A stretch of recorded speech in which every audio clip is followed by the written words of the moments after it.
যুদ্ধবিরতির মধ্যে ইরানের ওপর নতুন করে ব্যাপক বিমান হামলা চালিয়েছে যুক্তরাষ্ট্র।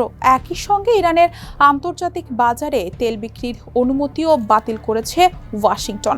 এই ঘোষণার পর আন্তর্জাতিক বাজারে অপরিশোধিত তেলের দাম 2% বেশি বেড়ে যায়।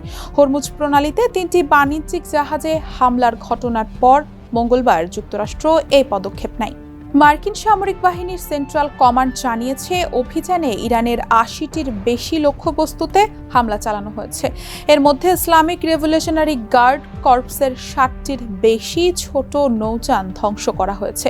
পাশাপাশি উপকূলীয় নজরদারি ব্যবস্থা, আকাশ প্রতিরক্ষা, জাহাজ বিধ্বংসী ক্ষেপণাস্ত্র এবং ড্রোন উৎক্ষেপণ কেন্দ্রেও হামলা চালানো হয়েছে।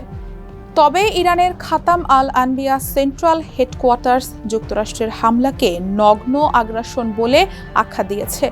তারা কঠোর জবাবের হুঁশিয়ারি দিয়ে বলেছে, হরমুজ প্রণালী ব্যবস্থাপনায় কোনো মার্কিন হস্তক্ষেপ মেনে নেওয়া হবে না। এদিকে হামলার পাশাপাশি যুক্তরাষ্ট্র ইরানের তেল বিক্রির ওপর দেওয়া বিশেষ ছাড়ও বাতিল করেছে। নতুন সিদ্ধান্ত অনুযায়ী 17 জুলাইয়ের মধ্যে সব লেনদেন গুটিয়ে ফেলতে হবে। এই ঘোষণার পর আন্তর্জাতিক বাজারে অপরিশোধিত তেলের দাম 3% বেশি বেড়ে যায়।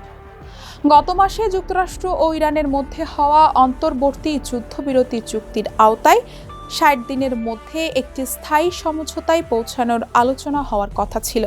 কিন্তু গত সপ্তাহে কাতারে অনুষ্ঠিত পরোক্ষ আলোচনা কোনো অগ্রগতি ছাড়াই শেষ হয়।